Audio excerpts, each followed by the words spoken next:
Okay, hi, I'm Ray. So, just to give you guys some backstory, I was from F&B. So, I ran my own restaurant. And after COVID hit, I took up a JavaScript React bootcamp. And from there, I got pretty interested in coding and moved over to GoSchool, which was mentioned earlier in the chat. And now I'm actually doing blockchain development in a startup, primarily focusing on launching their own assets and trying to integrate it into their existing infrastructure using a mixture of Go and JavaScript. I'll pass time to Keith to give you guys some backstory about himself. Yeah, sure. Like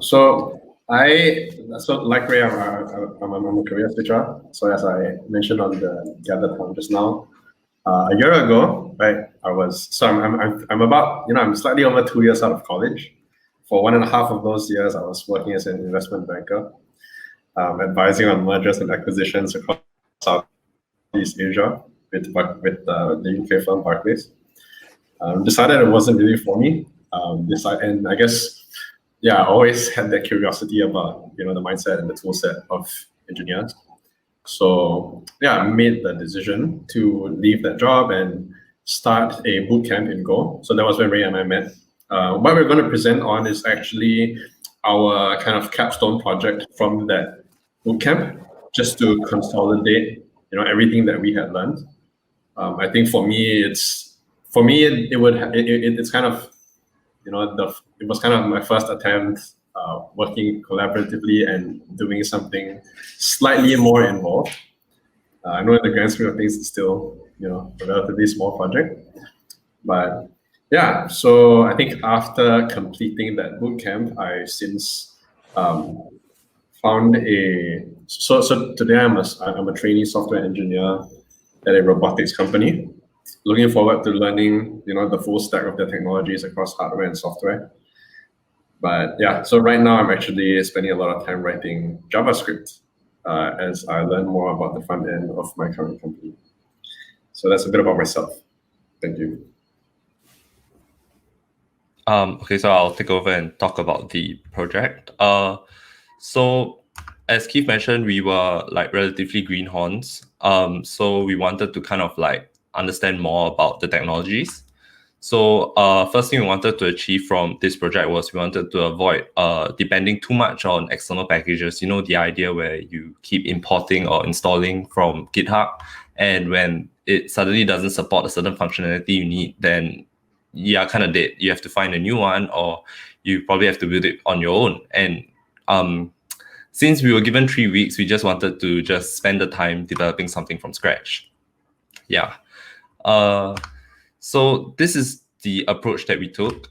Hearing from like some of my friends that are currently working right now, pair programming is actually a very popular approach taken. So I think for those that are in Singapore, you probably would know of GovTech and DBS.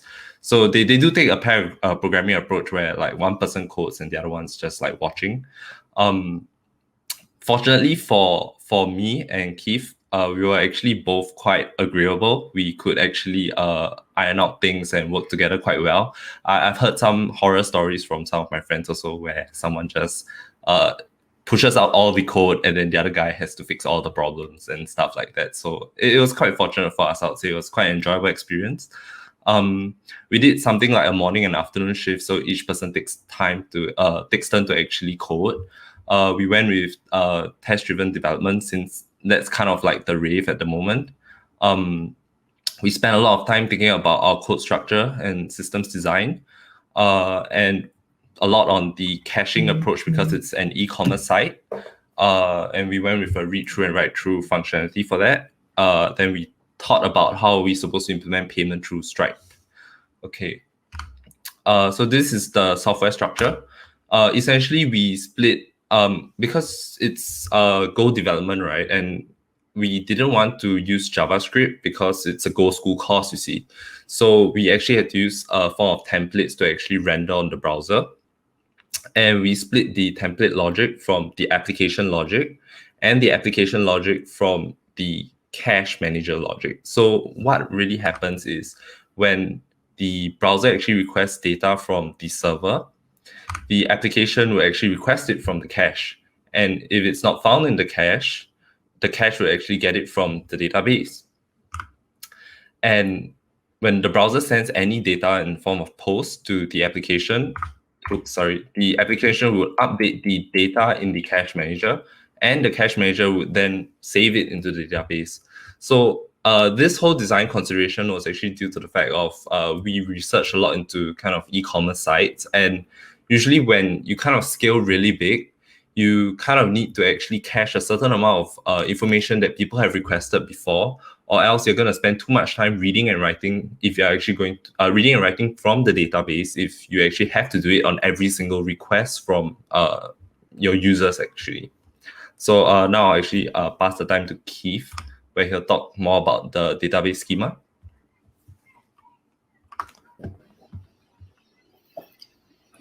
Okay, great. So database. I think our database was a fairly kind of simple one because, I mean, again, this is not the main point of the project. The basic idea here is that we used, we had this orders table that would reference, through foreign keys, the other tables, which, then would return various details about merchants, products, and users.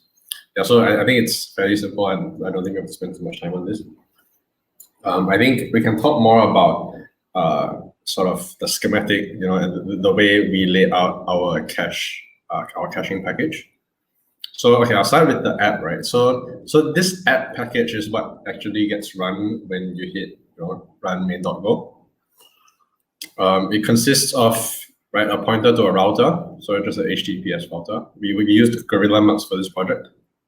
A pointer to a cache manager, which is where we'll be spending the most of our time, and a blacklist, which essentially is just it just contains a list of endpoints that we want to let we feed into our middleware so that the middleware only conditionally acts on certain endpoints. Basically, we used this middleware to ensure that certain operations were only available to verify, or authenticate the users. So, okay, so just quickly on the DB package, because basically the database itself is just kind of a pointer to a MySQL DB. And then after that, these are just the data types that are being passed around for you to know. So they're all encapsulated as structs.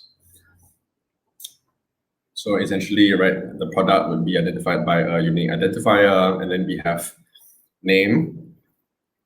So name of the product, quantity, and then we have string referencing a thumbnail, price, product description, and then linking, and then a product ID linking this particular product to this particular merchant's inventory, and then a simple integer counter to keep track of sales. Yeah, so I think that's kind of what we have to keep in mind. Okay, so for the caching package, I guess we'll start with the cache manager because this is what our application package gets, right? So the cache manager basically consists of two primary caches, other than so there's a pointer to a database here, which I guess is part of our read-through, write-through setup. I can talk a bit more about that later on. But for now, we can just focus on the active user cache as well as the item cache. So we've got two caches active here, okay? Each of them essentially have embedded a cache type, right? So this cache type, is essentially a map, okay, where the key is a string, containing the identifier of the object, and then the value is a cache object. So a cache object is an interface which implements these three methods: monitor, update expiry time, and get key. Get key allows us to reference a particular object, whereas monitor and update expiry time essentially work hand in hand in order to let us automatically expire items that get added into the respective caches, right? So we have one cache. So we have one cache that manages user sessions and one cache that manages item sessions. So item session is essentially just cached sort of popular items. You can think of it that way. And they're both implemented the same way, and yet they keep track of different types of data. And we achieve that by implementing the cache object interface. So what is in the cache object interface? So as discussed earlier, right, we've got these three methods. Types that implement this particular interface, right? We've got the first one is, the first one that we've got that implements this particular interface is the cache item type, right? So it primarily logs information about a particular item, right? You see there, pointed to a DB product. And then it logs, and then it also embeds the type expiring, which keeps track of when this particular item should be removed from the cache. And then the other type that implements the cache object interface is itself an interface, right? So this is called active session. And active session essentially so the types that implement the active session interface essentially are merchant sessions and user sessions. So the key difference between the two is just that with user sessions, you have to keep track of a card. That's it. And notice that cache items and cache user sessions, they all implement this expiry type, which basically automatically so it kind of self-refreshes and self-regulates in that there is an embedded timer that is tracked concurrently, and basically upon the expiry of this timer, the cache object will remove itself from the relevant cache. Right. So okay, this just illustrates what I discussed earlier, that user session further implements a type to keep track of the cards, what they have stored in their session. Okay, so this is kind of a bigger picture. I hope it's not too small, but if you like, we can spend say 10 seconds on this. We welcome any questions or comments about the layout of our cache manager, because as we mentioned earlier, this is kind of a project for us to kind of test out what we've learned, and we'd be very glad to kind of get more out of it from more experienced perspectives. Okay, so more about the cache manager's behavior and layout. So here are some of the principles, right? So basically we want the cache manager to be all the app is aware of. So the app doesn't have to worry about the DB structure and directly make calls to the DB. I think basically what we're keeping in mind here is that we want to make it more. We think that this makes the whole project more maintainable. So and also I guess given that most of the calls that we're expecting will be read calls as opposed to write calls, we think that having the case where the app references first the cache, and then for the cache to update itself against the DB where necessary, basically a read-through, write-through schema, would be the one that made the most sense. The way we've set up the cache manager itself is basically that as much as possible, we try to keep data fields unexported and allow access to them using methods that were defined on the interfaces, methods that were defined on the data types that were then made public, and basically the app would be able to interface with the cache manager through those methods.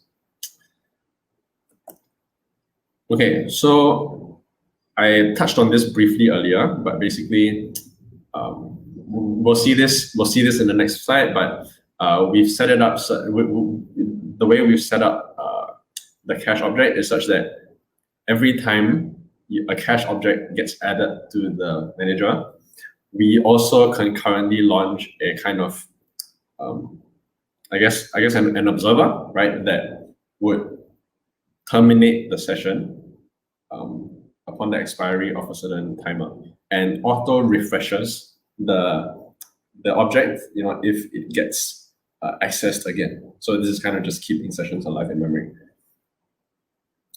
And I guess because we implemented the cache object interface, right? We were then using this particular, we were basically using operations on the cache manager in a polymorphic way. And in order to do this, we needed to do some type assertion on the cache object, on the elements contained within the respective caches. So we'll see an example of this now. Right, so I would like to direct your attention to the right side of the screen first on the function get. Right, so the arguments of get are key, which references a particular object, object type, which basically is a statement of whether. So okay, sorry, I actually think that So again, right, this is kind of right. I think if we were going to write this again, we would have probably wrote it differently. I think in this case, right, we don't have to worry about the object type argument. A database just basically contains a reference to the database.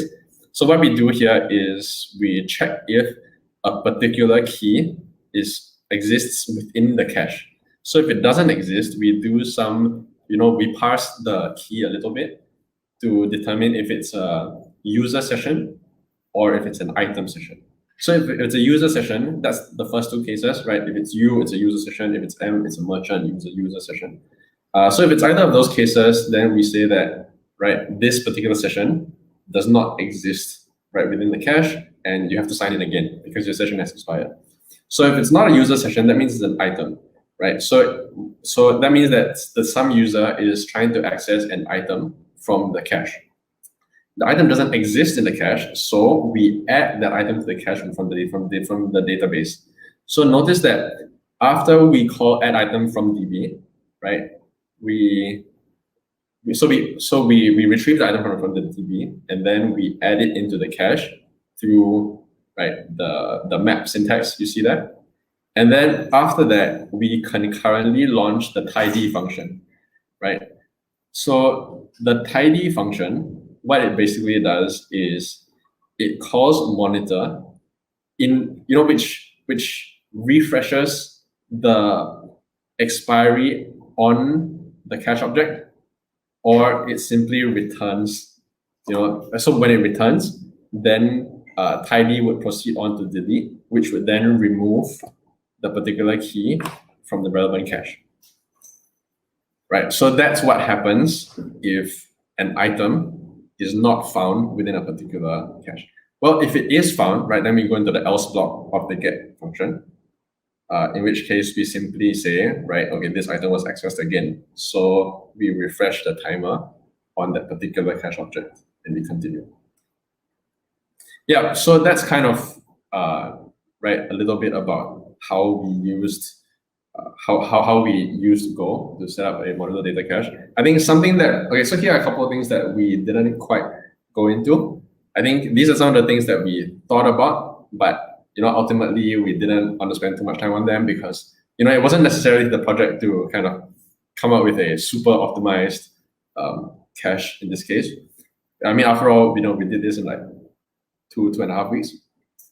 So I think I think some things I will further note about this cache is that it is mostly a first in first out cache, which we thought was a reasonable. I'm sure it's optimizable, but we thought this was a reasonable approach to do it.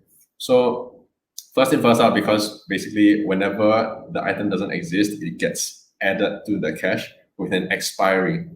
Right, it's mostly first in first out, but basically with the asterisk that if the item is very popular and gets repeatedly revisited, then the expiry gets repeatedly refreshed, right? Then in that case, it's not quite first in first.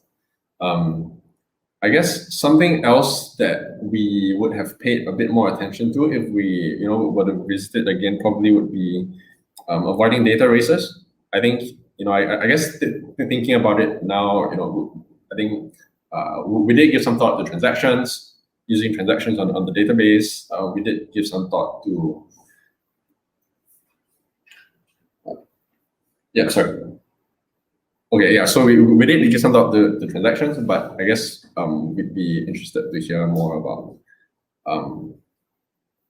whether you have whether we'd be able to get any other opinions from you. All right, so I think that's all we have. Yeah, we welcome any questions and comments. So any reason you wanted to hide the access to the DB from the app by putting the cache in the middle as proxy? Sounds like the cache is responsible for more than just caching. Yeah, there's actually a very good reason for that. It's because of our application structure. So the application will actually process data that it receives from the cache manager. So if you have any errors in terms of representing your UI components, it's actually in the application. But in the cache manager itself, we then segregate it from the cache manager and a database kind of struct, because the database struct would then house all the queries to the database. So if you do have database errors, you kind of know which file to pinpoint it to straight away. So it's more for maintainability. That's why we actually went with that approach. Do you do performance tests on the cache? And what was the improvement? I mean, okay, well, no, we didn't do. We didn't do performance testing on the cache. I think, yeah, basically, I think we had, again, a limited amount of time to implement this project, and we were really trying to get it to work. Yeah, so I wouldn't be able to answer the question directly. I think we had some ideas that we didn't get to implement. I mean, one of them was definitely to do performance testing. I think on the topic of performance, we will say that, right, like it made us a bit nervous, right, using type assertion in this way to figure out whether, to figure out the relevant operation to call. Because we are aware that type assertion, carries an overhead. So I guess another sort of setup that we were exploring, that we would have considered and might have implemented, was to store the objects using a tree data structure instead, like a trie, TRIE, and then relying on the fact that we'll be able to access any one of those objects, like we'll be able to access different locuses of that trie by calling specific string patterns on the object names. Yeah, I think that was something that we would have considered as well to further improve performance. Yeah, but I guess I'm not sure what. I do look forward to kind of doing performance testing, in some, with not on this project, then maybe on another one. Like I'm currently, 7 months. It's been 7 months since I wrote my first line of code, and I'm not sure how long it's been for Ray. Right, so I think this is definitely something that I'd be very keen to learn more about. I'm sure. Sorry. I'm sure you'll learn a lot more, because I think performance testing on its own in Go is like a whole new dimension to learn on, of stuff to learn on. You're continuing, Ray? No, I was gonna point out, like, if other people actually want to implement a cache manager, there are also some other things that they might want to do.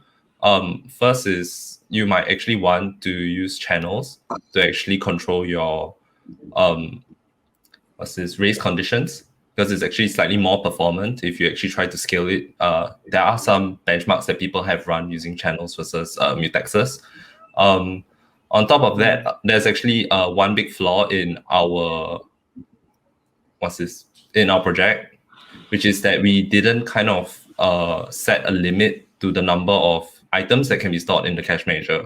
So this thing could actually be done if you actually use the counter, so you don't kind of like flood your cache manager with a lot of unnecessary things. And you can also use certain measures to kind of tidy up highly accessed items, but these were all due to time constraints. We didn't have time to implement it in about 2 weeks. Yeah. So did you reference and try and build on what they call group cache? Sorry, what does group cache mean? Because actually it's kind of foreign to me. Group cache is a Golang. Okay, so I guess the answer to that question is no, because if you guys are asking this question, it's a no. But basically, group cache is something from the Golang library to come up with caching based on Go. But yeah, maybe we can look into it next time. It's an open source project, as Siwin said later. But I would guess the answer from both of them is a no if they just heard of this. So yeah. Mm. Do you have a follow-up question, Siwin? Or if not, we'll just go with the next question first. So Yeah, there's I one guess from I will add that I did. We haven't seen this project, and I think I'd be interested to look into it. But I guess a kind of key sort of motivation for us as well, right, is to as much as possible just like try and come up with something from scratch. Yeah, I mean I get that it's not like this is not how you want to approach kind of writing things that people will actually use. But I guess this is more of a kind of tinkering project. Yeah, but yeah, we'll definitely look into group cache as well. Thank you. So yeah, I really do agree with Kamal. You all guys really did a very good job for coming up with your own cache and everything. Yeah. So on to the next question from Dicky. So he's wondering if the goal tidy statement will cause a memory leak if there are many key values to store and the expiry time is very long, because the monitor function will sleep until the expiry.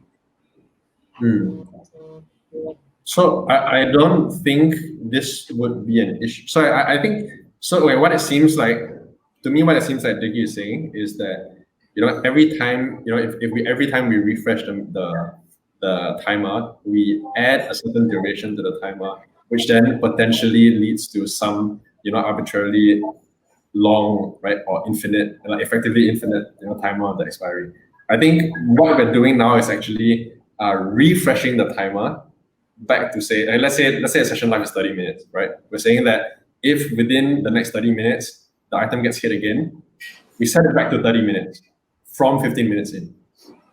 So it's a refreshing timer, not an append. It's not an append, it's a replace. So I think, yeah, the session life is always 30 minutes. Yeah, I think that's how we're addressing this worry. We did run into this consideration while trying to write this.